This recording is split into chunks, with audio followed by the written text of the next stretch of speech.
पर MA BEd TET CTET triple C pass rickshaw चालक तो कहीं अभी तक तो नहीं मिली है, वैकेंसी नहीं आ रही है, तो नौकरी कहाँ से मिलेगी। स्वागत है आप सभी का मीडिया वॉइस में। मैं हूं आपके साथ अल्फराज शेख।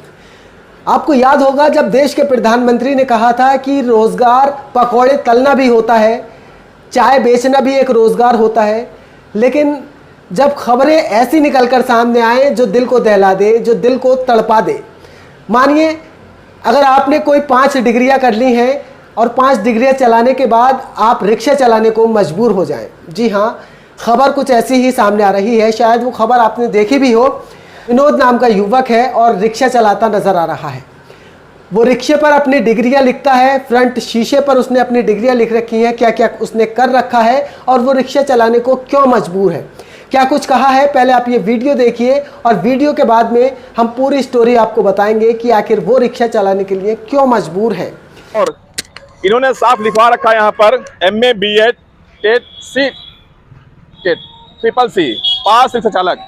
तो कहीं ना कहीं दर्शाता है कि इतनी पढ़ाई के बाद जब इनको नौकरी नहीं मिली तो कहीं ना कहीं घर का खर्च चलाने के लिए इनको रिक्शा चलाना पड़ा। क्या नाम आपका? विनोद कुमार गुप्ता। विनोद कुमार जी, ये क्या लिखा आपने? हमने जो पढ़ाई की है वही हमने लिख दिया है इस पर। क्या MA BEd TET CTET triple C pass है, तो हम इसीलिए उसको लिखवा दिए। अच्छा। हाँ, और इससे थोड़ा रहता है कि मतलब लोगों की नज़रें जो हैं रिक्शा को देख करके मतलब वैसे नज़रों से देखते हैं, तो हम सोचा ये लिखा रहेगा, जो पढ़े लिखे रहेंगे वो कम से कम थोड़ा अच्छे से बात व्यवहार रखेंगे, बोलेंगे। नहीं तो कोई उतरते वक्त कोई कुछ भी कह देता है तो सहना तो पड़ता है, लेकिन फिर भी अच्छा नहीं लगता है। इसलिए हम सोचें कि थोड़ा इसको लिखवा देने से थोड़ा इज्जत हो सकता है, कुछ बढ़ जाए। कितनी पढ़ाई की आपने? पढ़ाई तो देख ही रहे हैं सर, क्या लिखा है। MA किए हैं, BEd किए हैं, अभी हाल ही में टेट और सीटेड पास हैं और ट्रिपल सी भी किए हैं।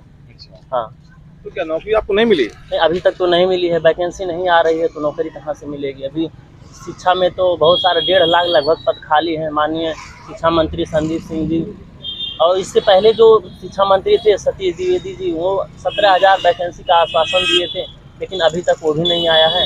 अभी तैयारी भी करते हैं थोड़ी थोड़ी, जब समय मिलता है तैयारी करते हैं, जब नहीं समय मिलता तो अपना चलाते हैं। तो इतनी पढ़ाई करने के बाद आपने रिक्शा चलाना ही क्यों चुनाई? इसलिए चुना कि मतलब इससे होता है कि इसमें मतलब शाम को जो भी काम किए रहते हैं उसका हमें भुगतान मिल जाता है।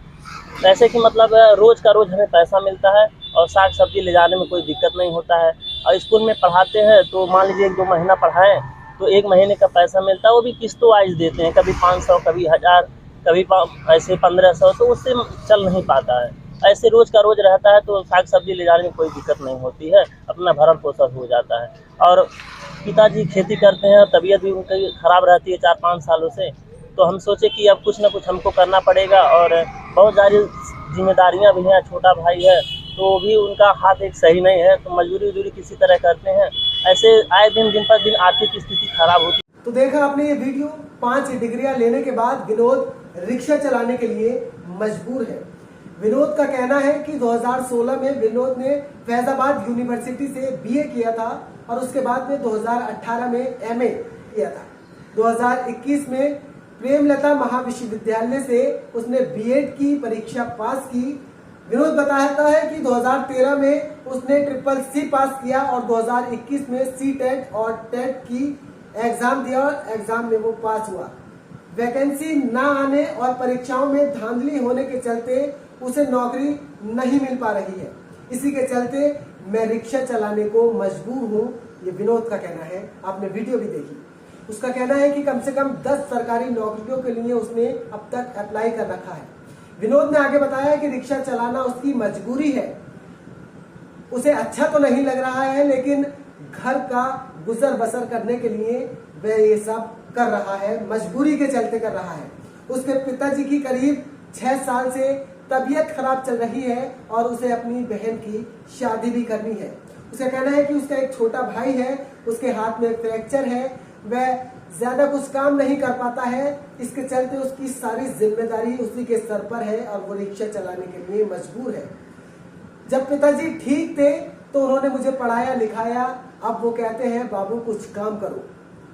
अब कुछ समझ में नहीं आया तो हमने ई-रिक्शा चलाने को ठान लिया और ई-रिक्शा चला रहे हैं। पिछले करीब 4 साल से शिक्षा विभाग में कोई वैकेंसी नहीं आई है। विनोद ने कहा है भाजपा की 2017 वाली सरकार में मंत्री रहे सतीश द्विवेदी ने 17,500 वैकेंसी का आश्वासन दिया था, लेकिन वह कब आएंगी कब नहीं आएंगी इसका कुछ पता नहीं है।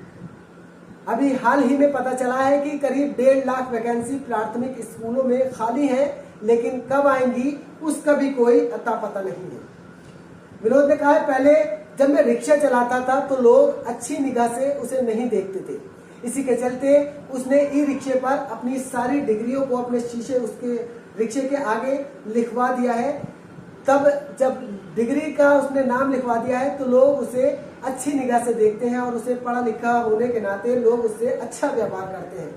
6-7 साल से वो तैयारी कर रहा है और तैयारी करने के बाद उसके आस पड़ोस के जो लोग थे वो कहते थे बेटा कब तक तैयारी करोगे, अब तो कुछ काम कर लो, आखिरकार कब तक यूं ही तैयारी करते रहोगे।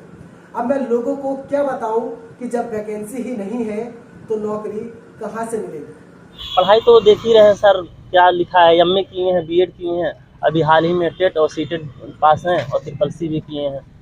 हाँ, तो क्या नौकरी आपको नहीं मिली? नहीं अभी तक तो नहीं मिली है, वैकेंसी नहीं आ रही है तो नौकरी कहाँ से मिलेगी। अभी जी खेती करते हैं, तबीयत भी उनकी खराब रहती है 4-5 सालों से, तो हम सोचे कि अब कुछ ना कुछ हमको करना पड़ेगा और बहुत सारी जिम्मेदारियां भी हैं, छोटा भाई है तो भी उनका हाथ एक सही नहीं है, तो मजदूरी उजूरी किसी तरह करते हैं।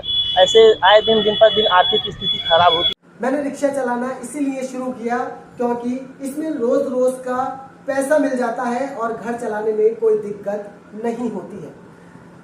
तो देखिए किस तरीके से विनोद ने अपनी पूरी कहानी को बताया है कि विनोद जो इतनी डिग्रियां लेने के बावजूद भी रिक्शा चलाने को मजबूर है। ऐसे में कितने न जाने कितने सैकड़ों लोग ऐसे होंगे जिनके पास काफी सारी डिग्रियां होने के बाद कोई पकौड़े चल रहा होगा तो कोई रिक्शा चलाने को मजबूर होगा। लेकिन सवाल काफी सारे वही खड़े होते हैं जो देश के प्रधानमंत्री ने देश की आवाम से किए थे कि हम आएंगे तो साल में 2 करोड़ रोजगार देंगे, नौकरियां देंगे। वही सूबे के मुख्यमंत्री योगी आदित्यनाथ ने भी कहा था, लेकिन जब एग्जाम होते हैं, परीक्षाएं होती हैं तो उसमें धांधली होती है, नकल होती नजर आती है।